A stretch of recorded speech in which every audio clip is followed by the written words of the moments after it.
You are listening to Mining Stock Education, where you'll learn from the top leaders in the natural resource sector and uncover quality mining investment opportunities.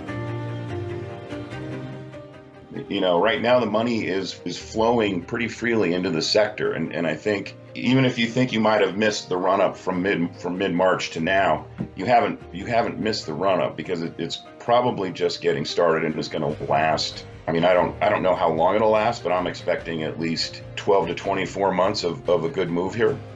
Thank you for tuning in to Mining Stock Education. I'm Bill Powers, your host.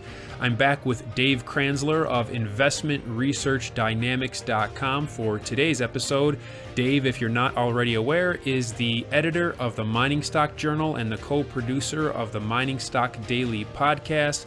Dave has an excellent subscription service in which he profiles investment ideas in the junior mining stock sector. So if you're looking for guidance and investing ideas, I encourage you to go over to InvestmentResearchDynamics.com to check out that service. Dave, welcome back onto the show, and things seem to be pretty chaotic in both the markets and the world.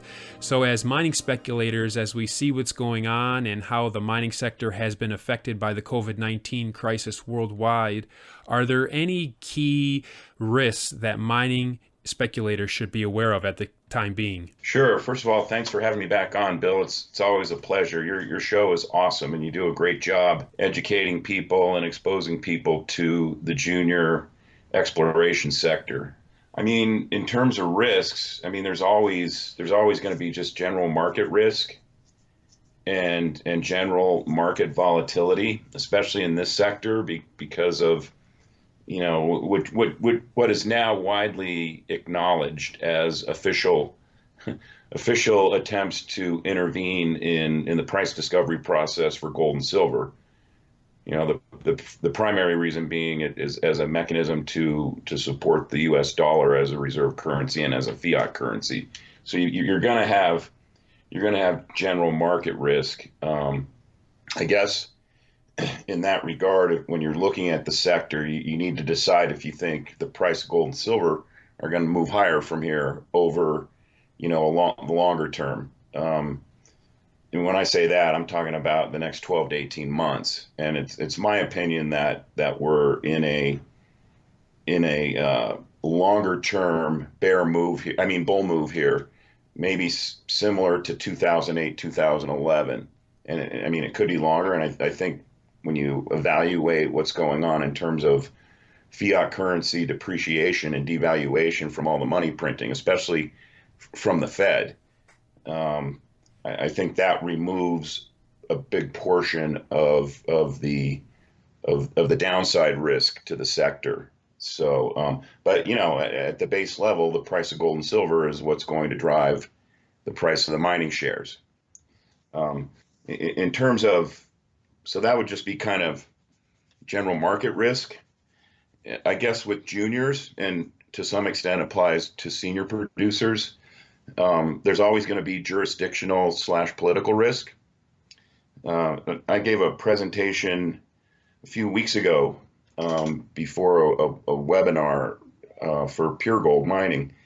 And I talked about, you know, my experience with political risk. I mean, early in my tenure as in researching and investing in this sector, I was dismissive somewhat of political risk. And, you know, I just in the last couple of years, I've gotten burned on some situations. And interestingly, it wasn't necessarily, you know, the sovereign government that caused the problems. It was local jurisdictional risk.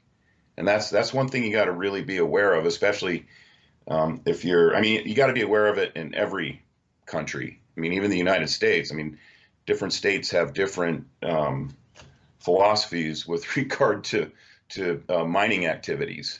But in a lot of countries, the local jurisdiction can halt a project for any number of reasons. And I've had that happen to some of the names that I've had in the Mining Stock Journal and some of the names I've invested in over the last 3 or 4 years. And, you know, that can be a real zinger.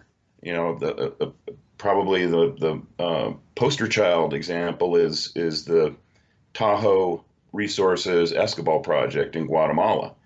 I mean, for a while it was one of the largest silver producing mines in the world, and you say to yourself, well, Guatemala is not going to do anything to upset this because it contributes to the GDP and provides a lot of jobs. Well, the local jurisdiction court system effectively had it shut down, and it's still shut down. And I think that process started like 3 years ago, and it's still shut down. So that, for me, that's what you got to be aware of. And in that regard, I don't look at a lot of like Australia is very friendly. I mean, mining's a key part of their economy. Unfortunately, a lot of the companies there that would be interesting to invest in don't necessarily have TSX or U.S. Share listings. So, I mean, I have companies that I follow or invest in that have projects in Australia, but they're based here and they've got at least OTC bulletin board listings and TSX listings.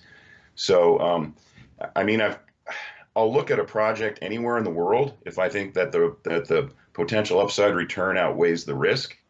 But I tend to, right now anyway, am confining most of my ideas to North America, so Mexico, the U.S., and Canada. And in fact, I've got a company I've been invested in for a long time, and I know the management very well. Almaden Minerals, and they've got a project in Mexico that's basically shovel ready, but a local court issued some type of ruling that is basically held up the process for this company to get its final environmental permits. And I think it's going to be fixed eventually. But I mean, again, that sort of came from left field, and Mexico is traditionally an extremely mining friendly jurisdiction. Now that situation, I mean, I've added to our shares in Almaden Minerals, whenever it gets hit by quite a bit. I mean, it traded briefly under 30 cents not too long ago. But that doesn't stop me from looking at projects in Mexico. I think in general, Mexico is a very friendly place. And then, just in, Nevada and Oregon and Idaho, I mean, there's a lot of undervalued opportunities there. So, and also in Canada. So, between those three jurisdictions, there's plenty of opportunities without having to climb too far out on the limb of jurisdictional risk. So, depending, as the market kind of ebbs and flows and it's volatile, there's periods where junior explorers have trouble raising cash. We're not in one of those periods right now. I mean, I've seen some companies that I wouldn't touch with a 10-foot pole have been able to raise money in the last 8 weeks. So, right now the money is flowing pretty freely into the sector, and I think, even if you think you might have missed the run up from mid-March to now, you haven't missed the run up, because it's probably just getting started and is going to last. I mean, I don't know how long it'll last, but I'm expecting at least 12 to 24 months of a good move here. In this leg up or to the final peak? Well, that's a good question. Let's just say I think we're going higher for at least the next 12 to 24 months. And obviously things change, and you got to be flexible. But, if we're still moving higher in 2 years, we'll have to revisit what the outlook looks like from there, because a lot of it will depend on how much higher these things move between now and, say, the next 2 years. But if you want to look at just the GDX or the Huey index as a general measure of the mining stock sector, I mean, the mining stocks are essentially as cheap as they were in 2000 and early 2001. How do you use stop losses, Dave? Not so much in the major miners that are more liquid, but in the more illiquid or semi-liquid juniors, where a junior, let's say it trades $50,000 to $200,000 in a day, even at this stage of the bull market. How do you approach using the stop loss? Because you could get one seller that wants to unload a $100,000 position, and he or she could drop the price 25% and might hit your stop loss, and then that could cause a further cascade. What's your thoughts here? So that's a really good question. To be honest with you, I don't use stop losses on junior positions for the reason that you just said. because especially an illiquid one, one buyer or one seller can move the stock a considerable amount. Some of these juniors, I have one now. I'm trying to buy some shares with a limit order right now. And I probably, this thing probably, it doesn't trade very many shares per day. So um, if you're buying these less liquid junior exploration stocks, I think you got to look at it as, okay, I'm getting in at 10 cents or I'm getting in at 20 cents, and there's a chance I could lose it all, right? It could go to zero if their project turns out to be a duster. But on the other hand, it could go to $2 if it works out, or higher. So I think you just gotta, with the junior stocks, you need to kind of weigh what I kind of call the upside downside risk factor, which would be, okay, this is a 10-cent stock. It could go to zero or it could go to $2. So you got a a 20 to 1 potential payoff there, right? And I mean, because if you buy a stock at 10 cents, you put a stop loss in at 8, you can get stopped out on just one seller trying to sell 10,000 shares, and then the stock bounces right back and you're out of the stock. So with the more liquid ones, I think, if you got ones that are, that trade multiples in terms of share volume that you have in your position, well, then sure, you definitely want to follow it higher with a stop loss on at least half of your position, right? Because if the stock doubles and it keeps moving a little bit higher, but you put a stop loss in where at the price where it reached your double for half your position, and the stock sells off for whatever reason, and you get stopped out on half your position, you have the rest of your position for free, right? So that, and I actually, so like I also, for me, I have sort of mental targets. If I'm sitting on a stock that all of a sudden I'm looking at it and it's going up for no apparent news reason other than maybe a newsletter writer mentioned it and it's shooting higher, and it's at a point where it's 2 or 3 times my cost, I'll sell a third of the position, and I did that the week before last with a stock. I'll mention it later. And I was only able to reload part of the position I sold at a slightly lower position than where I sold a third of the position. And so I don't have this, and the stock's higher now. It's probably almost 20% higher than where it was when I sold it. So I guess just to circle back, I'm not a big fan of stop losses with juniors unless it's a really liquid issue. And then, the senior, if you're invested in something like Agnico or Newmont or whatever, and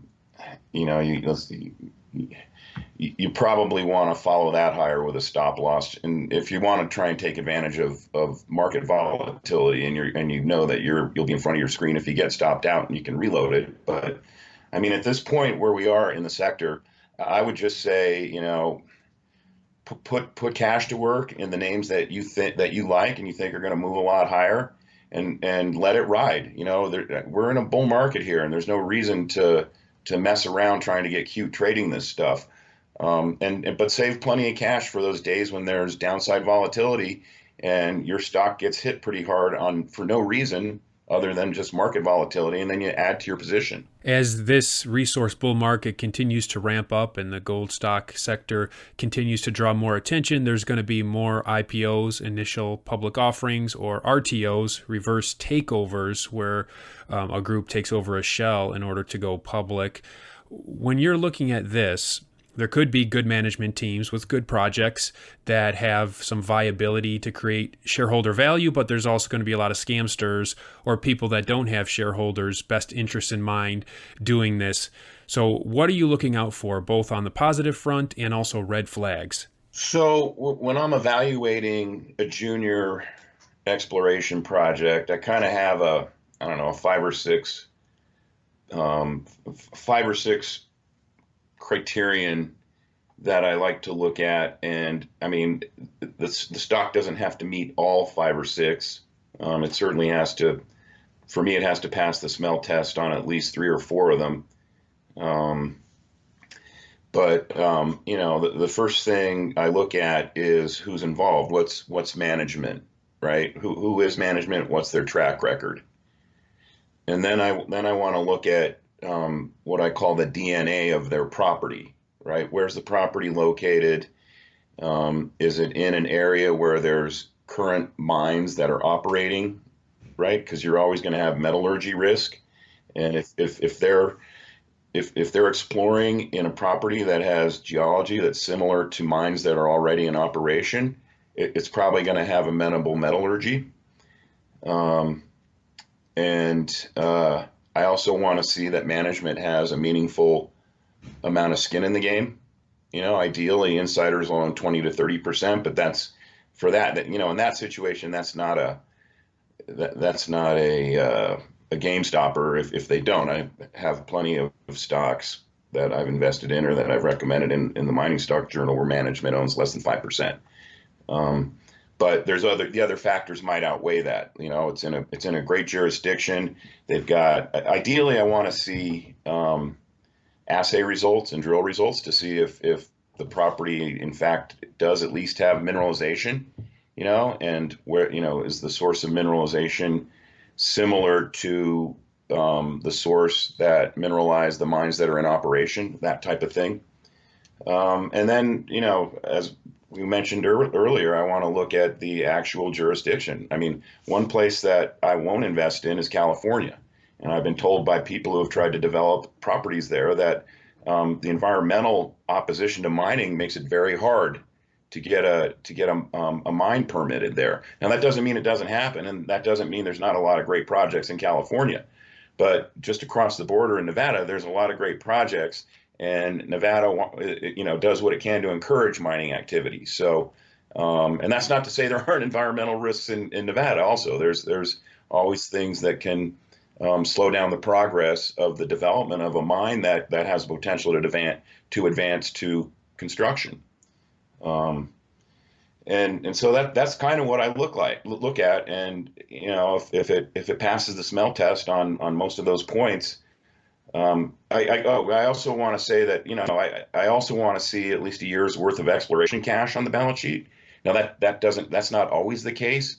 So then it would depend on, the financing environment we're in. So right now, if a junior doesn't have a year's worth of exploration cash on its balance sheet, I'm okay with that because it's probably going to be able to raise money in order to fund exploration. Yeah, and on these companies that are going public, at least 2 things that I want to see from management is their own money invested, or if not their own money, at least some significant sweat equity. And then I also want to see them hold their cheap founder shares, which are going to be a fraction of what hopefully their IPO price is, hold those for multi-year holds so that they can't pay a promoter in the first year to ramp up the stock, and then they're able to unload their shares for multiples of their initial investment without creating shareholder value for everybody that's invested in the company. And that brings up another point also. A lot of times these juniors will have a strategic investor in the background, whether it's a large company that optioned the project off to the junior and retained an equity interest in the project, or optioned it off in exchange for shares from the company, that type of thing. Because that, in a lot of cases, that strategic investor might end up being the exit strategy, right? No, that's a great point. Dave, are you able to share any picks? I know you give them out to your subscribers first, but any picks that you can share that you've already given to your subscribers? I've got a couple. I mean, in general, I like to protect my subscribers and not share ideas in the general public, to people who aren't subscribers. But there's certainly names that I've covered and researched, and that either I invest in personally or we have my fund invested in, and I've been covering for a long time. And I don't think my subscribers will mind if I toss some of those names out. I would say that the stock that I mentioned earlier, that it zoomed higher a couple of weeks ago. Um, and there was news in the background, but 6 months ago, the type of news that's been released wouldn't have moved the needle on the stock. And that's Eli Gold Royalties, and that's actually been my best performing stock year to date. I picked up coverage of it, started investing in it, I believe, in last October 2019. Around, I don't know, it was around 30 or 40 cents. And just recently, it ran from, I think it was down as low as 34 cents when we had that sell off in March, and it ran up over $1 a week and a half ago. And I was trying to find news, and I'm like, geez, on the shares we bought in March, we've got a triple on them. And so I sold a third of the position thinking that I'll get a pullback and I'll reload them. Well, as it turned out, the next day the stock, I sold them at 106. As it turns out, the next day the stock dropped briefly to 95 cents, and I was able to snare some shares there, but it very quickly popped back over $1. So I held off, and then last week it was kind of trading in the low dollar handle territory, so I added some more shares, and I'm still haven't reloaded everything that I had sold at $1.06. Well, today the stock's at $1.30, up 13 cents. So, and I think a big part of what is moving that stock is they've got a royalty. I think it's a 2% royalty on Wallbridge's Fenelon property, and that property right there is starting to look like a company maker property.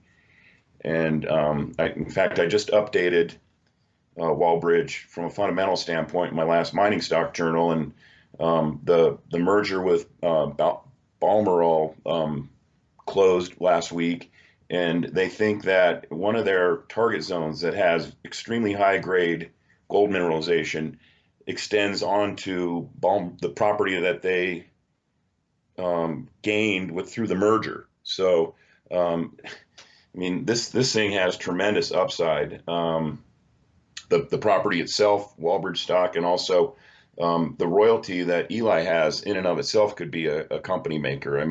Franco-Nevada had one royalty that originally made that company. So, and they've got some other really interesting current pay and soon to be current pay and future pay royalties on some highly prospective properties, just like in Nevada. I'm still kicking myself for selling shares at 106, because now I have a slightly smaller position and the stock's 24 cents higher, 20% higher than where it was when I sold. Do you think that this company gets bought out eventually, Dave? You think that's the exit strategy? That's a really good question too. Because the space is getting so competitive that these big guys are going to just have to look to consolidate a little, because there's only so many royalties out there.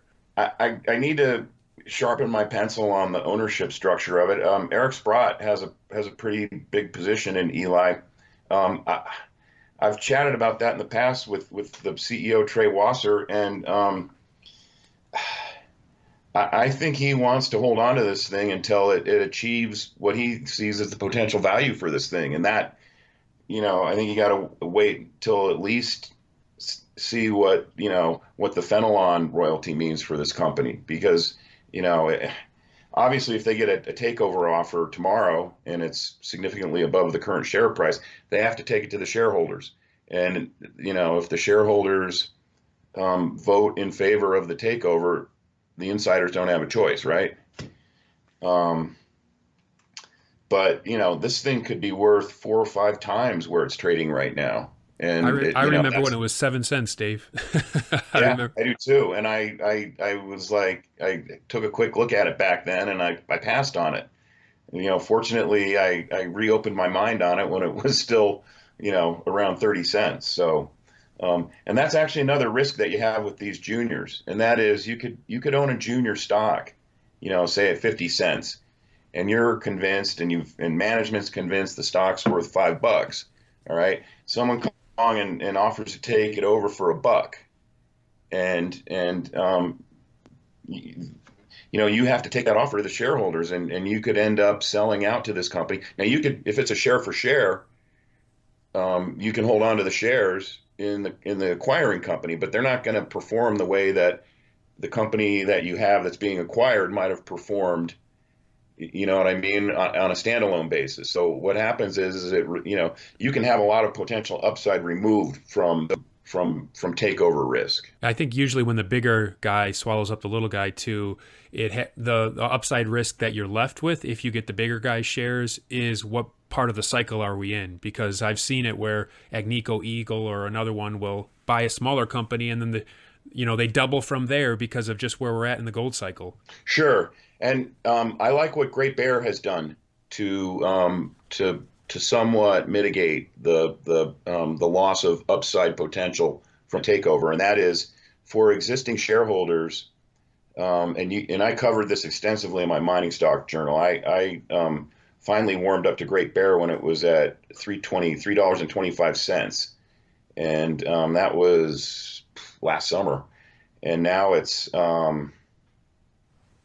trading today at 842. But they spun out a what's called Great Bear royalties, and it's a 2% royalty on Great Bear's Dixie project. So essentially, what they did, it almost functions like a poison pill,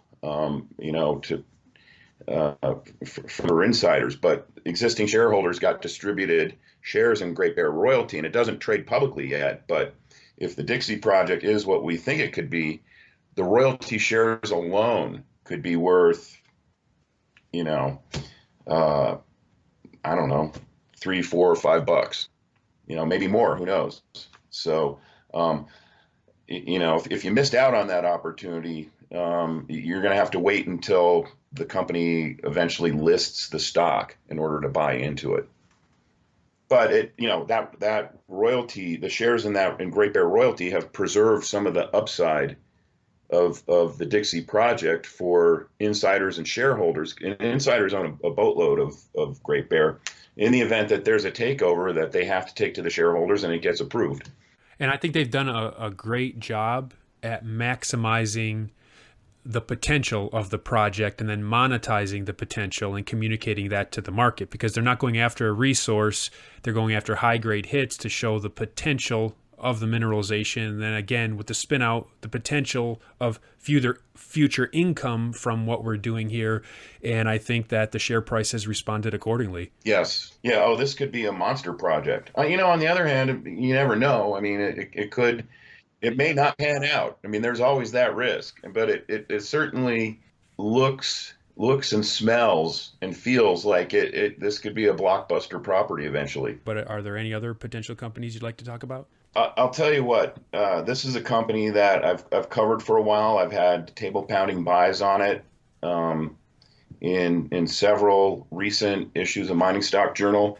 We own it in my fund, and it's a company called Mill Rock Resources, and they've got a project in Alaska that is adjacent to Northern Star's Pogo mine, and it's an extraordinarily high grade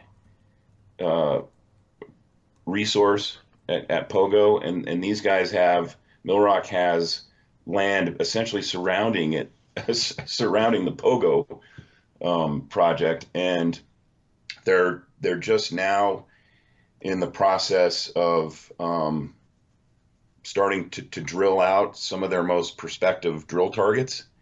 And they've partnered with a company called Resolution. I think it's Resolution Resources. It's an Australian-based company. It's got 1 billion shares outstanding. I wouldn't, I don't know that I would necessarily buy. 1 billion standard for Aussies, though. No, I know, and that's another reason why I don't necessarily invest in Aussie companies. And Resolution they've got the deal they have with Resolution is Resolution has to fund, $5 million a year of exploration over the next few years. And when I looked at it, I was like, how are these, their stock was trading at drill bits. And I'm looking at it and I'm like, how are they going to raise $5 million? Well, they've already raised, I think, 3 or 4 million of what they need for this year's commitment. And I mean, the stock trades at 13 cents US. And what got me on it was EMX Royalties has invested in it and has royalties on a lot of the properties that Mill Rock controls surrounding the Pogo project and in that area in general. And they've thrown hard cash into Mill Rock, and I know EMX going back to 2008, and I know the CEO, and trying to get cash out of him. And this is a positive. I'm not saying this in a negative sense. It's like trying to squeeze blood from a rock.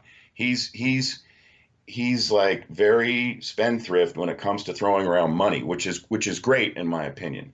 And I think they threw $1 million in cash into Mill Rock, and there's a reason why they did that. And I just, the current drill program, and I can't remember if it's the drills are turning now or if they're going to start in June. But if there happens to be a discovery made, this stock could easily go up 300 or 400%. And again, I want to issue a caveat there. That doesn't mean they will make a discovery. It could take them several iterations before they make a discovery. But this is one that it's one of those ones where I look at it and I say, okay, well, the downside isn't zero because they've got a lot of prospective projects that they're involved in. But if they make a discovery on this one, the upside on this stock is 5 to 10 times, at least. And that's for a project generator, which would be good.